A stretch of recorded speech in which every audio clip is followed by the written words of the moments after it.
Cities, the lifeblood of human civilization. They house dreams, cultures, and legacies. But not all cities withstand the test of time. Today, we journey into the heart of urban decline. Cities once hailed as symbols of prosperity are now grappling with decay. From Venice's sinking beauty to Aleppo's tragic ruins, these cities are on the brink or have already fallen. Why do cities collapse? What can their stories teach us about the fragility of human progress? Stay tuned as we uncover the truth about the world's fastest collapsing cities. These are tales of heartbreak, resilience, and stark warnings for our future. Before diving into the cities themselves, we need to ask, why do cities collapse? What pushes these massive human settlements into decline?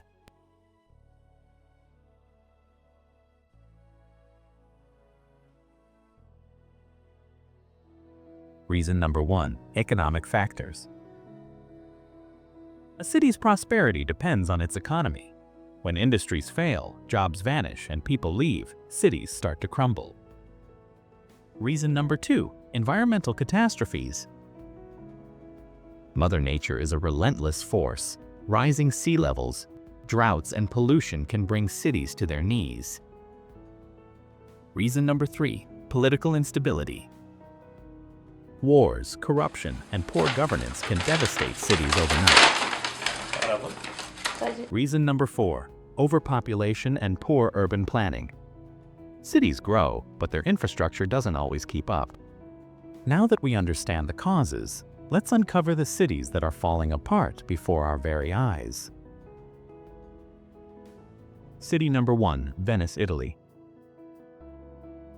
Venice, a city of romance, art, and history. Yet, beneath its enchanting allure lies a grim reality. Venice is sinking, and the situation is more dire than ever. Founded in the 5th century, Venice emerged as a refuge for people fleeing barbarian invasions. Ingeniously built on a network of 118 small islands within a lagoon, the city rests atop millions of wooden piles driven deep into the subsoil. This unique foundation supported Venice's rise as a maritime powerhouse during the Middle Ages and the Renaissance, dominating trade routes and flourishing as a center of art and culture. However, the city's very foundation now faces existential threats.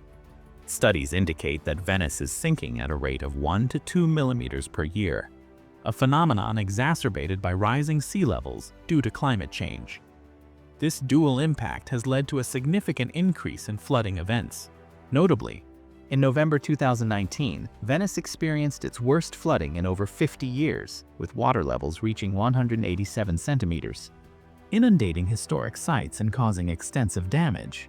By 2024, such floods have become alarmingly frequent, with over 320 high water events recorded in the past 150 years, half occurring in the last 3 decades.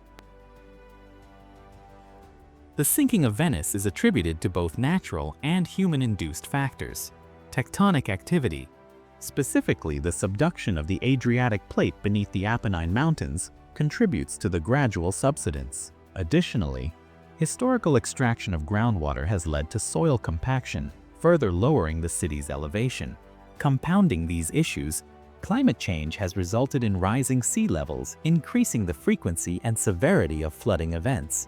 In response to these challenges, the Italian government initiated the MOSE project, Modulo Sperimentale Elettromeccanico, in 2003.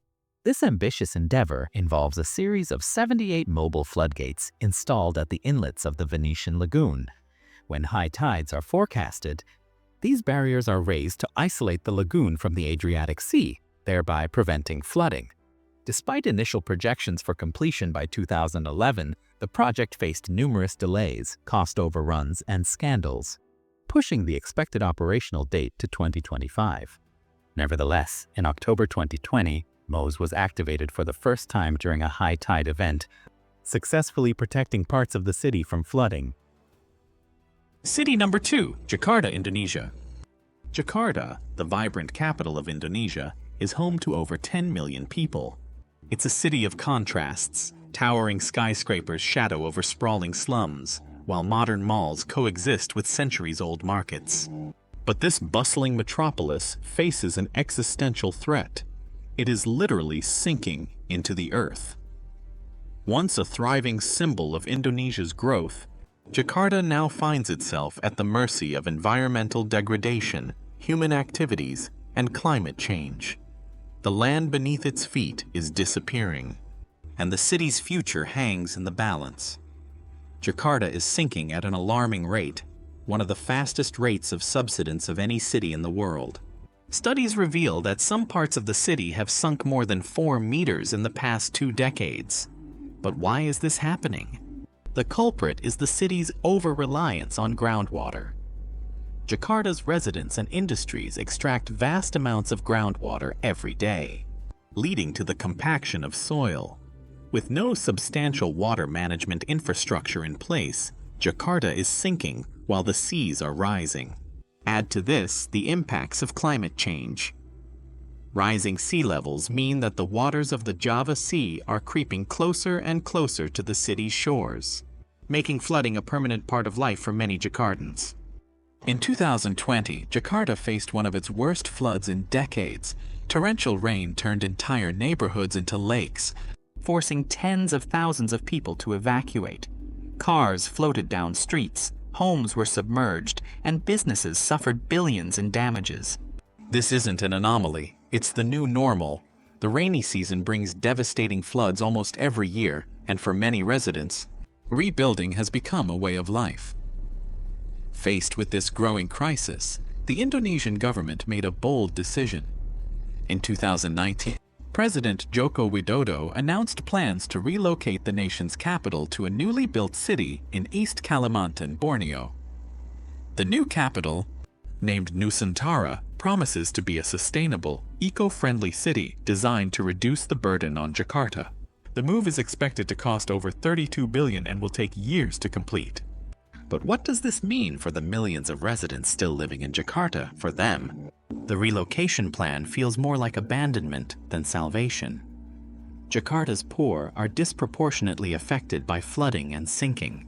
Many live in informal settlements with no access to basic infrastructure. For these communities, the government's focus on Nusantara feels like a betrayal.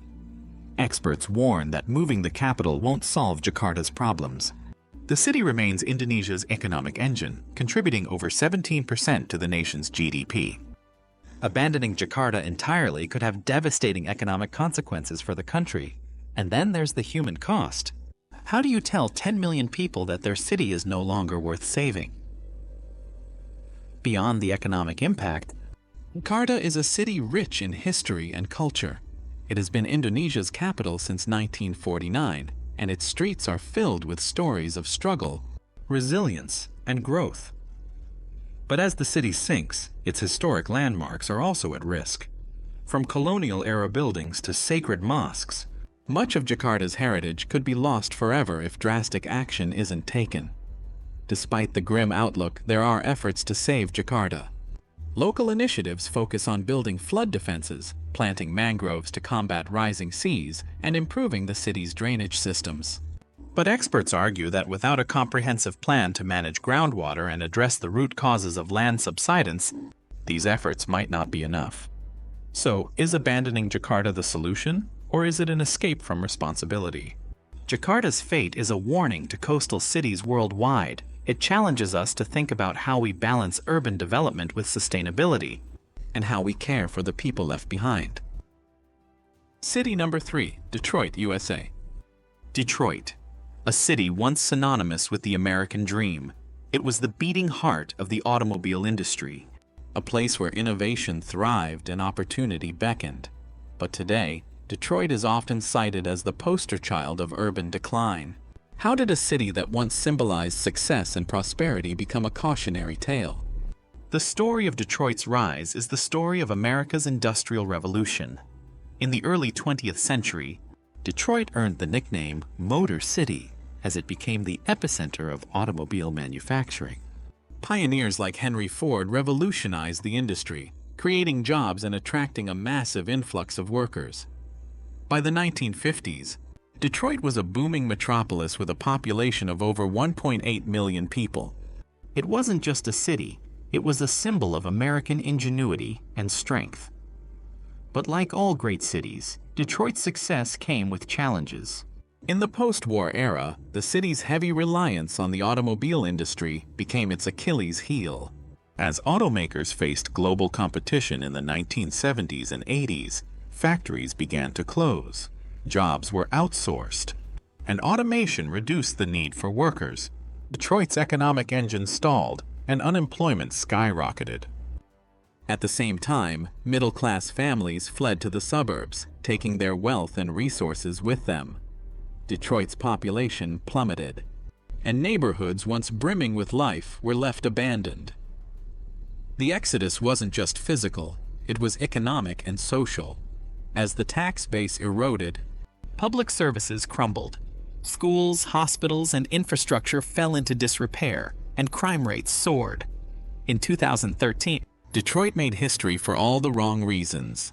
The city declared the largest municipal bankruptcy in U.S. history, with over $18 billion in debt. The bankruptcy highlighted decades of mismanagement, corruption, and economic decline. But for many residents, it was a painful reminder of how far the city had fallen.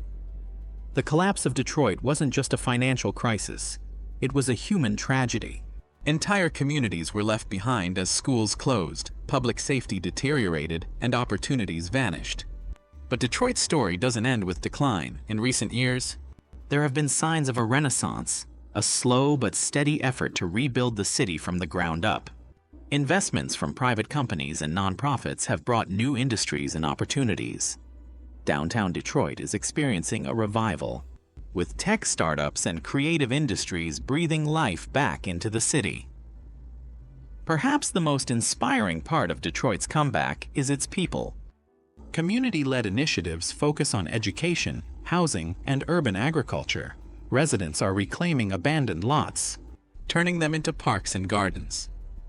Despite these positive steps, Detroit still faces significant challenges. Poverty, crime, and inequality remain persistent issues. The question is, can the city's momentum overcome these obstacles? Detroit's rise and fall is a stark reminder of how fragile urban prosperity can be. It highlights the risks of relying too heavily on a single industry and the importance of adaptive governance. But it's also a story of resilience. Detroit teaches us that even in the face of overwhelming odds, recovery is possible with determination, creativity, and community spirit.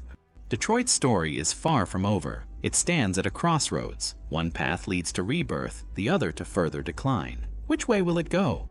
Detroit's future isn't just about its people, it's about all of us. Can we learn from its mistakes and successes to build better, more resilient cities? City number 4, Aleppo, Syria. Aleppo, one of the oldest cities in the world. For centuries, it stood as a beacon of trade, culture, and resilience. But today, it tells a different story, a story of war, devastation, and loss. This ancient city, once teeming with life, is now a shadow of its former self.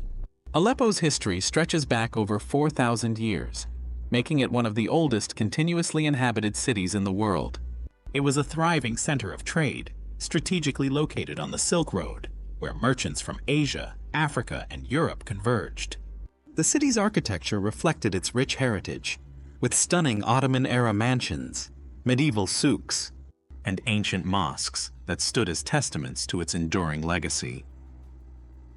But Aleppo's fortunes changed in 2011, when Syria was plunged into a brutal civil war. What began as peaceful protests against the government spiraled into a full-scale conflict, and Aleppo became one of the war's most contested battlegrounds. From 2012 to 2016, the city was divided into two, the western part controlled by the government and the eastern part held by opposition forces.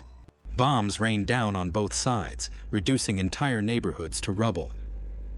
The war didn't just claim lives, it erased centuries of history. Aleppo's ancient souks, which were among the largest and most well-preserved in the Middle East, were destroyed by fire. The Great Mosque, a symbol of the city's Islamic heritage, suffered extensive damage, including the collapse of its iconic minaret. These weren't just buildings, they were pieces of history, irreplaceable artifacts of human civilization lost to the ravages of war. While the destruction of landmarks was devastating, it pales in comparison to the human suffering. Millions of Aleppo's residents were forced to flee their homes, becoming refugees in neighboring countries or internally displaced within Syria. For those who stayed, life was a daily struggle for survival. Basic necessities like food, water, and medical care became scarce, and the constant threat of violence loomed over the city. The turning point came in late 2016, when Syrian government forces, backed by Russia, launched a major offensive to retake eastern Aleppo. After months of intense fighting, the city was recaptured, but at a staggering cost. The battle left much of Aleppo in ruins, with an estimated 70% of the city's infrastructure damaged or destroyed. Today, Aleppo is a city struggling to rebuild. Efforts to restore its historic sites have begun, but progress is slow and fraught with challenges.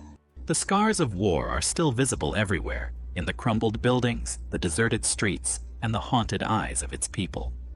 Reconstruction efforts are hampered by ongoing instability, economic sanctions, and a lack of resources. Yet, for those who remain, there is hope that Aleppo can rise again. Amid the devastation, the people of Aleppo have shown remarkable resilience. Local communities have come together to rebuild homes, reopen schools, and revive their cultural heritage. Aleppo's story is not just Syria's story, it's a global one. The destruction of this ancient city serves as a stark reminder of the human and cultural cost of war. It calls on the international community to prioritize peace and preservation to prevent other cities from suffering the same fate. The road to recovery is long and uncertain. Can Aleppo reclaim its place as a center of culture and trade? Or will it remain a somber monument to the consequences of war? Only time will tell. But one thing is certain. Aleppo's story is far from over. City number 5, Dhaka, Bangladesh. Dhaka, the capital of Bangladesh, is one of the fastest growing cities in the world. Sprawling metropolis of over 20 million people, it's a city of contrasts, where opportunity meets chaos, and growth struggles against its own weight. But behind its rapid urban expansion lies a troubling reality. Overpopulation, pollution, and poor infrastructure have turned Dhaka into a city on the brink. And with the looming threat of climate change, its future hangs in the balance. With a population density of over 36,000 people per square kilometer, Dhaka is one of the most crowded cities on Earth. Every year, thousands of people flock to the city in search of jobs and better opportunities. But the city's infrastructure is woefully unprepared to handle this influx. The result? Overcrowded neighborhoods, a lack of housing, and millions living in informal settlements with little access to basic amenities. Dhaka's overpopulation has also brought environmental consequences. The city is choked by air pollution, ranked as one of the most polluted cities in the world. Its rivers, once lifelines of the city, have become dumping grounds for industrial and household waste. Residents face a host of health issues, from respiratory diseases caused by smog to waterborne illnesses due to contaminated drinking water. And then there's the traffic. Dhaka's roads are notorious for their gridlock. The average commute can take hours, with vehicles moving at a snail's pace through the city's chaotic streets. Experts estimate that traffic congestion costs the city over $4 billion in lost productivity every year, further crippling an already strained economy. Despite its growth, Dhaka's infrastructure hasn't kept pace. Roads, drainage systems, and public transport are overstretched, leaving many residents without reliable services. Experts warn that by 2050, rising seas could displace up to 18 million people across Bangladesh. For Dhaka, this would mean more refugees pouring into an already overcrowded city, further straining its limited resources. Cities are the epicenters of human civilization, embodying both the zenith of our achievements and the challenges that accompany rapid urbanization.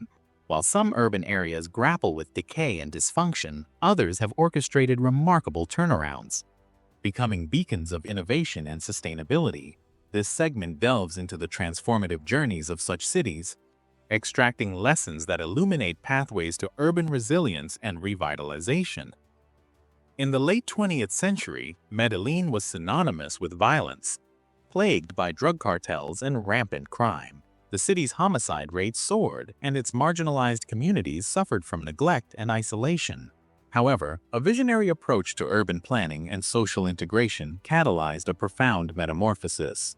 Central to this transformation was the development of the metro cable, an innovative cable car system designed to connect the city's informal settlements in the mountainous peripheries to the urban core. This initiative not only improved mobility, but also symbolized the city's commitment to inclusivity. According to the Lee Kuan Yew World City Prize, Medellin's metro cable is the first of its kind in the world, a cable car system designed as mass transit, connecting marginalized communities in inaccessible mountain areas to the city center, opening opportunities to employment and education, and breaking down socioeconomic stratification. Urban transformation requires strong governance and visionary leadership. In both Medellin and Singapore, forward-thinking leaders made bold decisions that prioritized inclusive growth and sustainable practices. Effective policies and clear long-term strategies ensured that these cities could overcome their respective challenges. Good governance also involves collaboration across sectors. Partnerships between governments, private enterprises, and civil society have been instrumental in driving urban renewal in cities like Singapore, where public-private collaborations have played a major role in infrastructure development. Can the success stories of Medellin and Singapore be replicated elsewhere? The answer is yes, but with local adaptation. Urban challenges are context-specific, and solutions must be tailored to the unique social, cultural, and economic dynamics of each city. For instance, Cape Town's experience with its water crisis demonstrates the need for cities to prepare for climate change by diversifying their water sources and engaging communities in conservation efforts. Similarly, cities with rapid population growth like Dhaka can draw lessons from Singapore's focus on infrastructure and sustainability. Urban challenges transcend borders, and solutions often require global cooperation. Initiatives such as the United Nations Sustainable Development Goals, SDGs, emphasize the importance of building inclusive, safe, resilient, and sustainable cities. International platforms like the World Urban Forum facilitate knowledge sharing, enabling cities to learn from one another's successes and failures. The stories of Medellin and Singapore prove that cities are not doomed to failure. With innovative thinking, inclusive planning, and a commitment to sustainability, even the most challenged cities can rewrite their destinies. It requires a collective effort, from governments and businesses to communities and individuals. The question is not just whether cities can be saved, but how we, as a global community, can come together to ensure their survival. The future of urban living depends on the decisions we make today.